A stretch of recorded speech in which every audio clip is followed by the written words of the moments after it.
Hello. Yeah, I'm Dan Potter, creative director at Creative Works, and for those that don't know us, we're a London-based sort of branding think tank.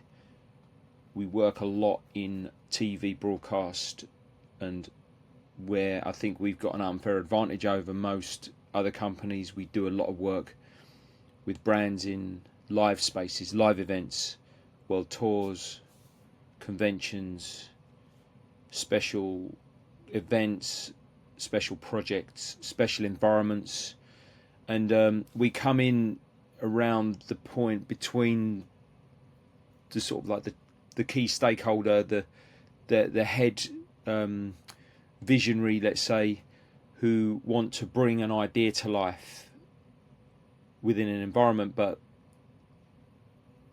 it doesn't seem to be a team or experience around that can confidently take that idea and execute, and that's where we sort of fit in. So we do a lot of conversations with people through the week. We'll chat with many people, and we get a lot of questions come out of those chats which we don't necessarily think about from our point of view, yet are quite interesting to us as insights into what the world really needs.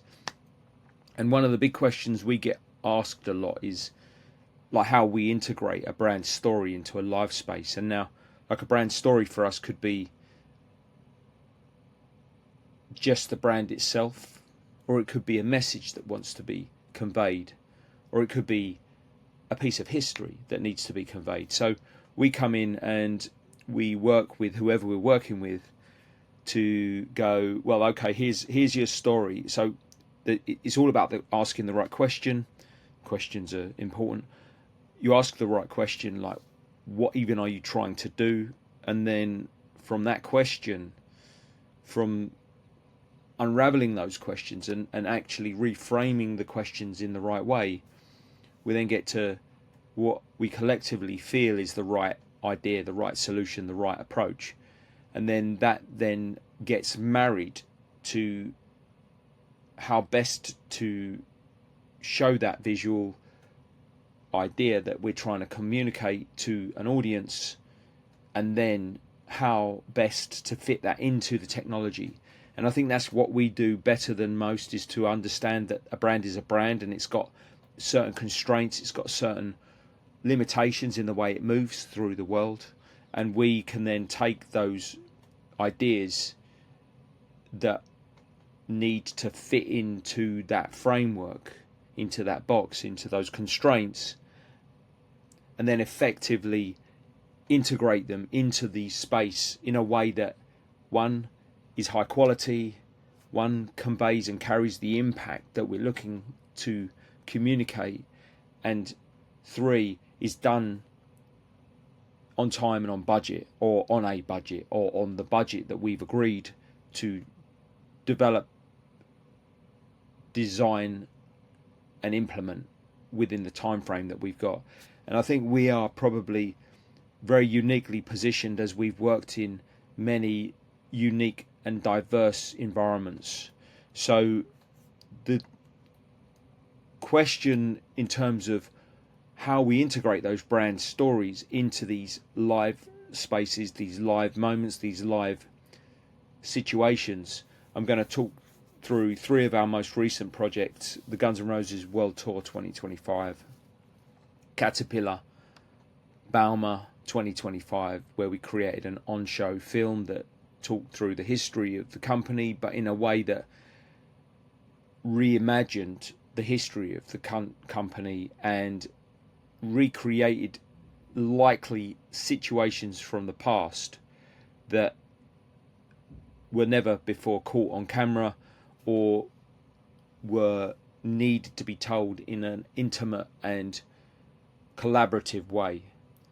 We'll also talk about the Junior Eurovision 2024 content package that we did, as that was showing how we wove the idea of Let's Bloom into and through the broadcast. So starting with the GNR world tour, we, working from within the band, came up with an idea, and then that idea was then developed and executed. Now, I have a rule working with Guns N' Roses where it has to come from within the band somewhere. That could be even a conversation that I've had with the band. It could be looking at something creatively and working out how to weave it into the show, but it has to come from the band. The creative idea would have had to come from the band. The creative reference would have had to have come from the band. So my rule is it's always coming from the band. And in this instance, where we landed after early conversations, once we knew they were coming out on tour in 2025, I had sent them lots of different ideas, and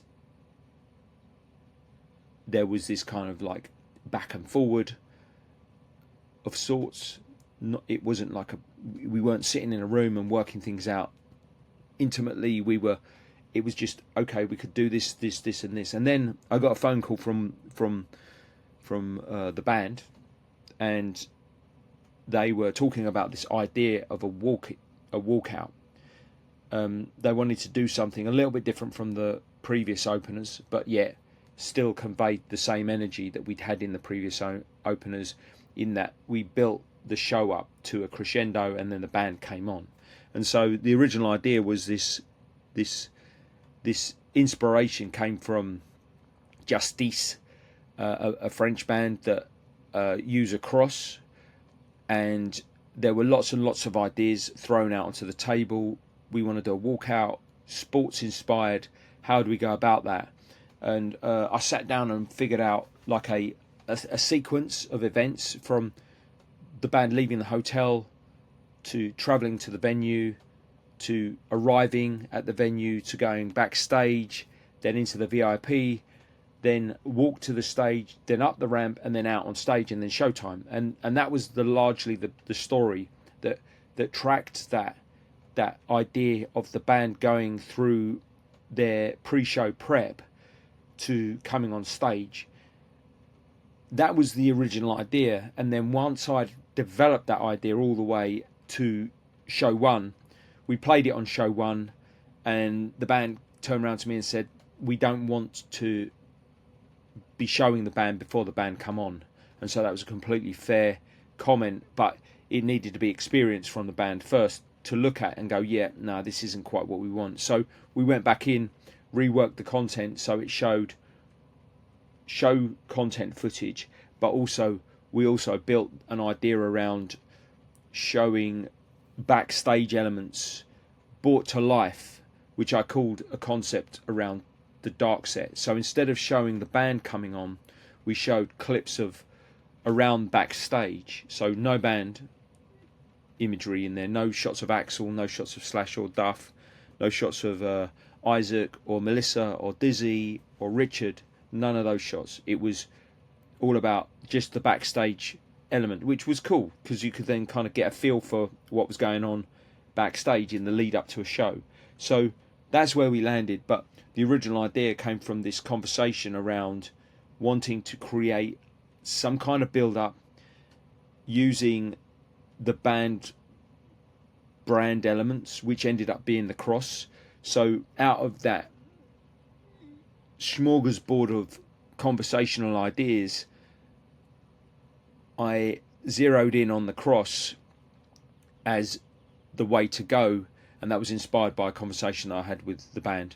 And then we developed the idea around the AFD cross, shifted it into this kind of dystopian, kind of brutalist style environment that was presented to the audience before the band came on. So create this vibe.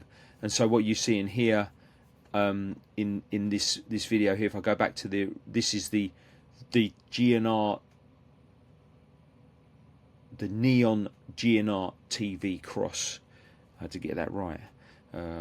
And so the idea of this was that it gradually ramped up and got more frenetic, more energized. And then when the band came on, when it was ready for showtime, so here you're seeing the audience wandering into the show. They're getting ready to go on. You get exposed to certain elements of the brand, because what you want and what you get are two completely different things. That came from a little element on a poster back in the day. Here we kind of ramped into the opener, so you get this big sort of like God-like moment, which is weaving the GNR TV cross, the Appetite for Destruction cross, into this new kind of dystopian look. We get this kind of almost like church-like angelic roar, which then leads us into this kind of like build-up, this kind of high light show build-up that gradually increases and increases and increases until we get to a crescendo, and then it opens with Welcome to the Jungle. Slash comes in and he starts teasing the crowd. Then that introduces Axl and then Duff. Now what they used to do is they used to come out prior to this shift in the show. They used to come out to It's So Easy. So the original idea was written to It's So Easy, and it was only when we came down on the first show that they decided they were going to change it up from It's So Easy to Welcome to the Jungle. So that was a change in the set list, and those sorts of decisions are made very much on the fly. And a lot of what we create is designed to be flexible for the band, so that they have that modularity, they have that ability to change things on the fly. There's no sort of rehearsal on a final show. This is a band that come out, they don't have a plan, they react to the audience, they react how they're feeling on the night, and it's very much driven by what the band want to play. They've got a spine that they always play. I know this because of the amount of time I've worked with the band, but they will drop in these surprise songs through the show, and that we have created this sort of like show package that allows them to be flexible. But it's all driven by this idea around the central sort of like idea of the logo, the brand logo, and then elements from within the brand. And here you can see Slash coming on, and then us going into Welcome to the Jungle with the 2023 version of Welcome to the Jungle, featuring the kind of roulette wheel and the gambling sort of den. And then we got some in through each song we have localizations that are drawn from the cross. And so this is kind of how we wove in 2025, how we wove the brand in through the show, featuring the Appetite for Destruction cross and the GNR logo, splicing them together to give us a light show opener moment. We then modified that GNR TV, that GNR neon GNR TV cross for the Wembley cross. And the Wembley cross was a jewel encrusted design designed by an amazing designer I worked with, Rory Mitchell. He came up with the design based on some sketches that I'd worked up. I'd start with the sketches. I wanted to do something that was opulent, which was ostentatious, had sort of like shades of royalty in it, but yet was a sort of like a variant on the original cross that we'd started with the GNR TV cross.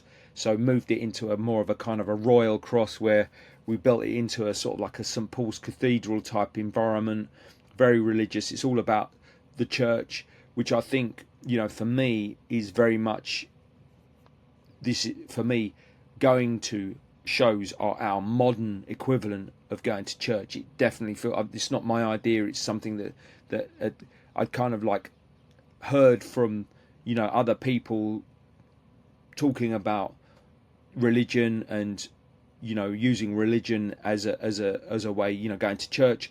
In this case, we are all going to these shows, and we are being delivered a sermon, which we are sucking up and enjoying and losing ourselves in. And music for me is, if you're not religious, it's a great way to sort of show how you can kind of like go and have an experience that is otherworldly and out of your norm. And that's kind of what the live show. So we kind of like are riffing a little bit off this. This is the cross environment that we developed, and as you can see here, we've got, as Jeremy, my business partner, loves the floor. He loves the floor. So Jeremy's happy, everyone's happy. If he's a fan, he's a big fan of Guns N' Roses, and so, you know, I work on these things. I try to make them for the fans, but something that surprises and delights the fans, something that pushes the fans out. So this AFD cross here, this was a variant that was more around the idea of this royal jewel encrusted cross that had this functionality in it where we could dive into the jewels and then see something from within the band. And in this case, as we dove into the jewels, you get, this is Dizzy Reed's piano with his rattling skull. This was all driven by a design, and then we put it in AI and animated it. Most of what we created here in this GNR Wembley jewel encrusted cross, all done by humans, modelled 3D texture, pulled together. Mike Wilson, great collaborator of mine over 10 years now, since 2014, combined with Rory Mitchell, who I've been working with for 20 years now. Here you can see the Lon Chaney man brought to life with, you know, sketch painted up, and then it was rendered in AI and then animated in AI. That Lon Chaney animation that Slash had asked for us to put into the show here. You can see here as he's standing there. It's not exactly clear. We're not really telegraphing what we're doing, but it kind of is another one of the dark set animations that we created to run either in the GNR TV or on the jewel encrusted elements. So that's how we wove the brand story into that, because Guns N' Roses are all about mayhem, they're all about love, death, they're all about chaos, they're all, you know, about, because what you want and what you get are two completely different things. That was a very big driver in all the ideas here. So here you got another one. We got the blood splattered set list. That gets a cheer in the shows. So this was another way we were weaving the brand through the content that we were creating. But then when the fans see it, it kind of makes sense, and for the fans, it's there to unpick and work out how everything fits together. We got the cannons in the background, which are royal. We got the royal cross. We got this kind of like this very church-like, opulent, awe-inspiring environment. You know, the band are awe-inspiring themselves. And then we got this kind of localization here that we used through the show. So this was our localization. This was a placeholder, but in the real localization you get like shots of the fans in the ground, which we kind of play to. So, and as you can see, we've got the little red men from Chinese Democracy causing havoc and, you know, bowing to the cross, so to speak. So this kind of represents the fans coming to the show. So there's lots of elements in this design that led to what we were trying to tell the audience about how we were bringing Guns N' Roses to Wembley, and we were doing it in a way that was novel, that was awe-inspiring, that was kind of unexpectedly teasing, so they knew something was coming. As you can see here, a lot of lighting going through the cross as well to give us that kind of feel that it's rock and roll. That's one way. One of the notes from the band was they didn't want it to feel too ostentatious, but as long as it felt rock and roll and the ostentatious element was sort of played down, the way we did that was by breaking up the actual visuals. And then as you can see here from because what you want and what you get, this was Axel's handwriting. He wrote this out for us, and then we wove it in. I didn't want to touch it. I wanted to keep it raw. Like that is pretty much how it came to me in a WhatsApp. can you use this? Can you get this in? So a lot of this stuff is about fitting everything together in a way that makes sense to the progress of the show. So everything that we're doing, it's not trying to get it in because I like it. I'm trying to look for inspiration from within the band, always from within the band, and then bringing that out and bringing that to life. So this came out really well, and in the live environment, this is kind of how it looked. Light show building up. You see people start filming it. People are ready for the show. It's starting to build up, starting to get more frenetic. The sound increases. It gets louder and louder. We start moving in. The camera starts to rise up above the Little Red Men, and then we start to zoom in onto the cross, and then that brings the band out to a cheering crowd. And then you can see up on the riser here, you can start to see Isaac turning up. That always gets a big cheer. There he is. He's there. He starts to walk on. So he's first on. You get Melissa up on the keys. You get Dizzy, and then you get Richard coming out with the band. Slash comes out from stage left, Duff on stage right, and then Axel comes behind. So here you go. We've got Slash coming out, getting ready, and then it paves the way for Slash on a black screen to come out and start the show. Then you've got Axel, who's the last to come on. So it's an interesting and a different way of doing it. Before, it used to be Duff, then Slash, and then Axel. So that was a good solution to that question of how do you weave the brand into a live space, and this is how we answered it for Guns N' Roses. For Caterpillar was a slightly different challenge, and we were working with a different team here. The question was, how do we use, we had a technical challenge on Caterpillar. It was their 100-year celebration. They've been going for over 100 years. And the idea on this was that we were going to create almost like a rock and roll, almost like a live show. No dancers, just content that told the story of the 100 years of Caterpillar. So we, working with a company called Outer Kind, big shout out to Rex and Christian and Katie and Stefan, amazing people. Ben, don't forget Ben, and Jordan, excellent collaborators. Really wanted to get under the hood of this. They had ideas. They knew how the brand worked. I kind of came in and knew how to take what I was hearing from them in terms of what was important to them for the brand. And then we collectively collaborated to develop a story that we knew we could execute. That's really important when you're working on projects, obviously, especially on a project that has got an immovable deadline, like a live event. We can't miss this deadline. We cannot do this. And I was fortunate to be brought on early on this project. It's really important that we're brought in early. Everyone says this. It's really hard when you are leading a project to know when to bring people in. And you can bring people in too late because you don't have too many voices in the mix. But we were brought in very early on this, right early back when we were working on the original test, which we were working with Nayu on this. And big shout out to Claudia, big shout out to Michael.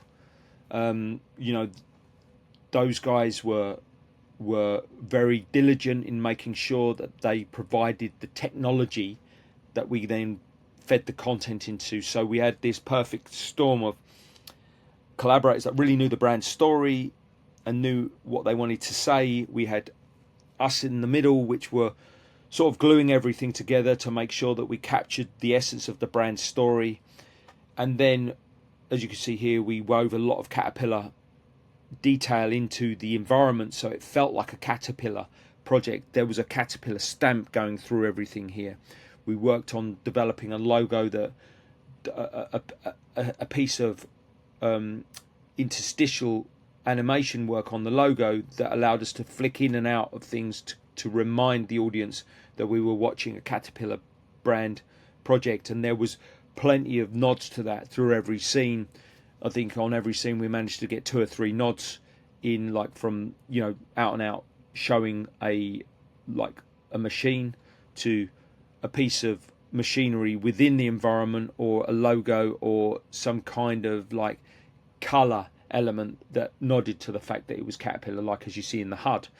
So this was a story which we'd sketched. Everything was sketched up from a sketch, painted and then rendered in AI. And then there was a huge amount of Unreal Engine, Cinema 4D. We had 8 people working on this, and we probably had more than that, but we had 8 designers at one point working on this, and an AI, which was the sort of 12th man. And the AI would build elements that would be unfeasible within the time frame. We had literally 2 months to build everything. We'd spent 2 months shaping the story. That was mainly Outerkind's sort of work, and then they were keeping us in line with the conversations, not locking too much down. I was sharing some of my thoughts in terms of, you know, how I would do it, and they were like going, okay, well, if this is how he would do it, this is what we want to say. And they were weaving everything together, and we were really bringing everything to life in a way that kept the eye on the fact that we wanted to tell a story about Caterpillar moving through the times and providing moments for projects that ensured that that project was successful, from laying pipe, drilling through the mountain, to working their way through rainforests, so that you could build infrastructure that could take people from one part of the country to the next, as in and so in this was a mix of AI and comping. This one too, we developed AI scenes, and then we animated over the top with Cinema 4D compositing. So it was a real mix, a hybrid solution of animation, 2D, 3D animation, footage, photography, and then we brought things to life where we needed to. Like, for example, a scene like this was brought to life with AI, but the animation of the train going by was animated with Blender. This was a Blender animation.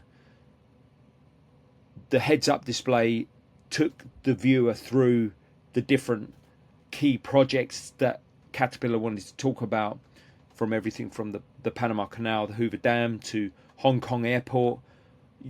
This was AI, but sketched, painted, sketched, painted, rendered in AI. The AI took the paintings that we created and then rendered them.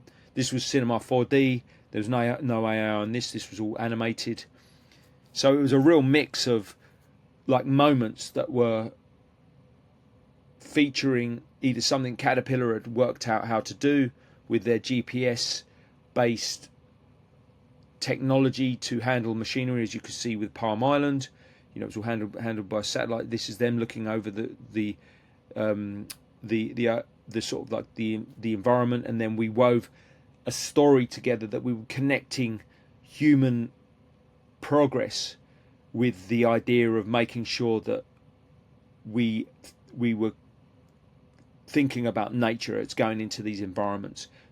And then this was a future focused idea around an engineer imagining the plans and then seeing them come to life at the end with this future facing story. So at every point we tried to weave the brand in through this story. As you can see here, this is a future site, caution, autonomous construction site. So this was about where Caterpillar are aiming for in the next 200 years, and we all brought this together in a way that we worked with the collaborators that wanted to tell the brand story, and then we showed them how we would do it.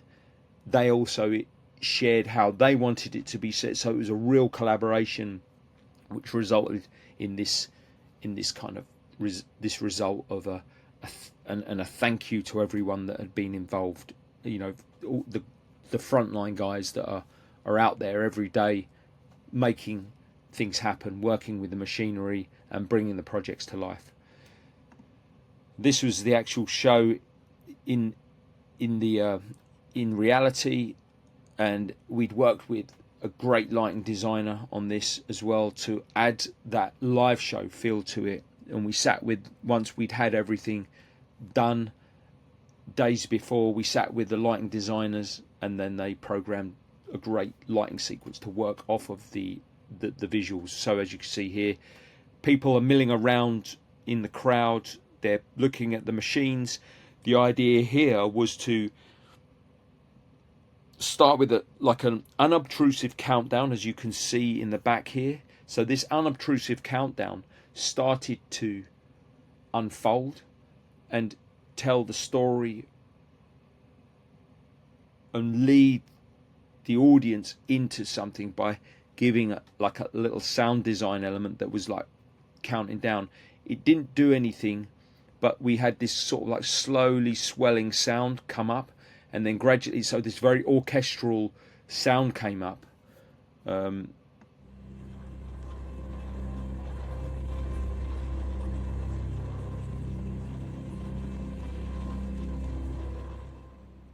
So as you can hear, you've got the crowd milling about, you've got this orchestral sound coming up, the screen lights up and shows this kind of this wilderness environment before people were there, and then it gradually starts to tell the story. We're starting to get closer to showtime now. So as you can see, 1 minute 40 out, you get exposed to the brand. Then behind it, you get this kind of almost like time-lapse idea of an environment being built out. This was all done in Unreal Engine. It was built in a way that it started low on the ground and gradually pulled up and pulled up and pulled up until you get to see this huge civilization that Caterpillar had helped build. And so through this animation, as it's pulling back, you can see little nods to Caterpillar through that were designed by the designers. So little, and some of them we pulled from posters. You can see here that the logos, brilliantly executed by Kristin Aldershaw. She did a beautiful job on bringing this to life. The interesting thing about this was right at the beginning, one of the first buildings that got built was a sort of like a town hall, like in a little like western sort of like American village, and that became the centerpiece of the animation, and it stayed. It did evolve. It went from a wooden town hall into like a sort of like a concrete built town hall. But the idea was this city wasn't exactly New York, but it represented cities from around the world. So we introduced buildings from Hong Kong, we introduced buildings from around the world, and London, UK, to sort of give us this hybrid city that came to life and showed day and night and day and night. And so it was this idea of time progressing to the future, and then we were in this kind of like futuristic engineering bay with the engineer who's thinking about past projects, thinking about the history of Caterpillar, and then all the way to the autonomous site. So everything was framed within this 100-year story, the Caterpillar brand, and this idea of what the next 100 years would look like. And so the overall experience, as you can see, drew in a crowd. People were just mesmerized and drawn to the screens, especially at the front half of the hall. And it was a brilliant success. It was a great piece of brand storytelling that was put together with many people. This took hundreds of people to get this to where it got to. And it was all led by Caterpillar, the team at Caterpillar. Jordan, you know who you are. Outer Kind with Christian, Rex, amazing creative. Christian, amazing collaborator, creative, trusted us we trusted them, we got it done, everyone was happy. The project nearly got pulled because of the AI, but because we were drawing everything up from sketches into renders, the original IP of the idea was owned by us and not in the machine, the LLM. All the LLM did was render up what was already there. So there's arguable, it's grey areas, but even the mountain lion, I drew the mountain lion, sketched what I wanted, painted it up, and then fed it in, and it rendered it. So it wasn't pulling from the renders. And had I had another 40 days on the job, we would have been able to do all of this in the machine. But we were able to use this technology in a way that accelerated the idea exponentially and gave everyone what they wanted, which was this kind of brilliant technical 100-year story that took the audience from the wilderness before humans were there to us going out and populating the world and giving us our culture, giving us our civilization, giving us our places on Earth to live and coincide with the natural habitat.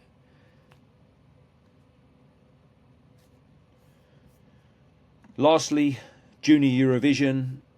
The idea behind Junior Eurovision was Let's Bloom. Now, we didn't go too near the brand on this one, the actual Junior Eurovision brand.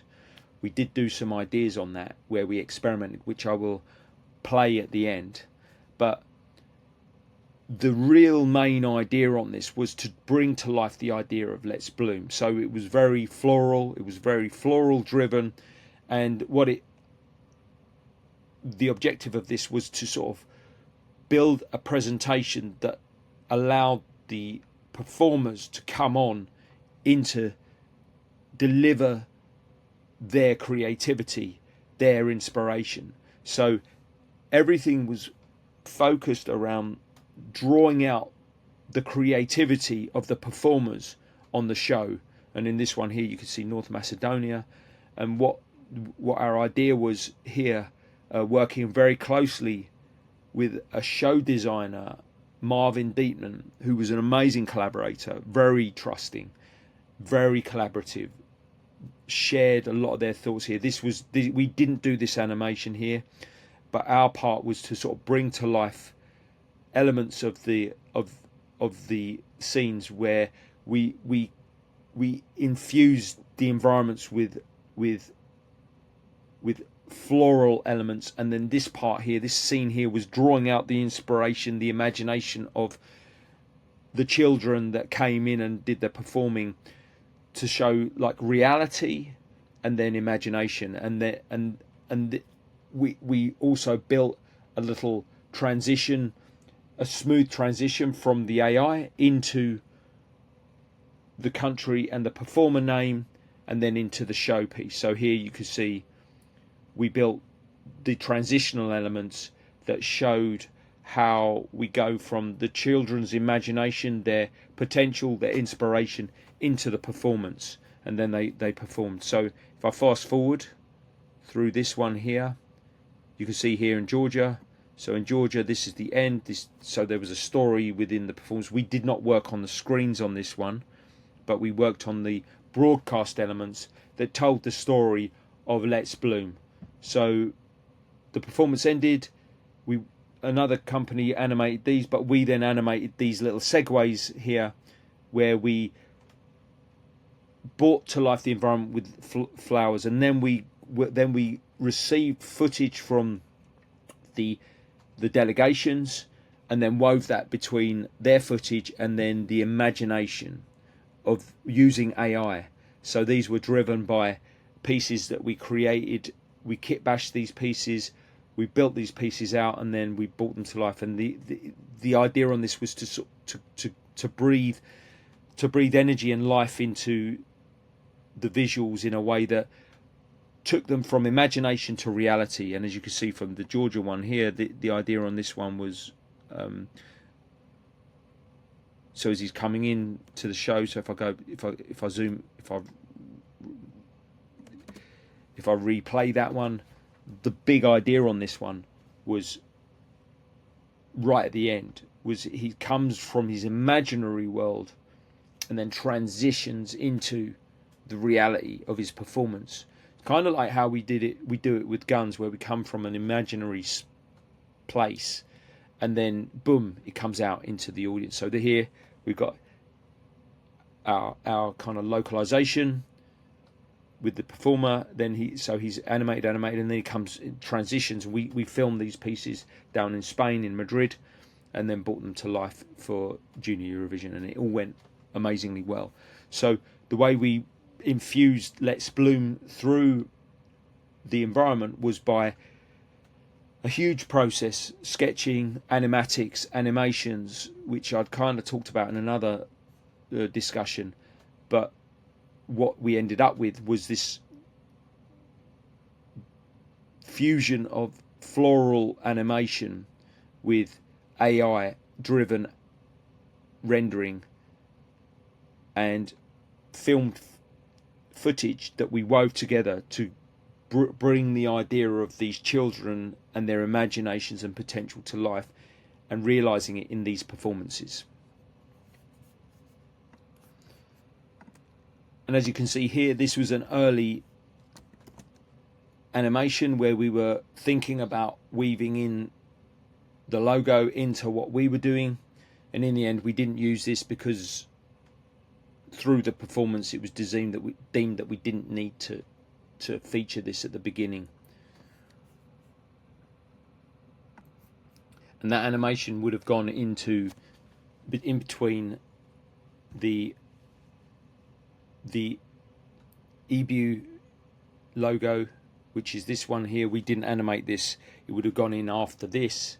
So there was a big build-up animation which would then go the Eurovision logo reveal. We animated the starburst flower, it was going to go into that part, and then we, working with a videographer that had filmed this, we then worked with them, taking their footage, grading it, and then comping in the flowers and the kind of overall feel of the animation to bring to life the opener. So we created this opener working with Marvin Dietman, Mario, the videographer who directed this, and then we wove in the lotus flower, which I talked about this before, but blended the digital with the reality. But this was a way of building the brand story into this opener. So the Let's Bloom brand story came in from the end of the opener into this live performance, using a mechanical lotus flower that then opened up and then delivered the show message, which was to transform these young creative people into the musicians they want to become.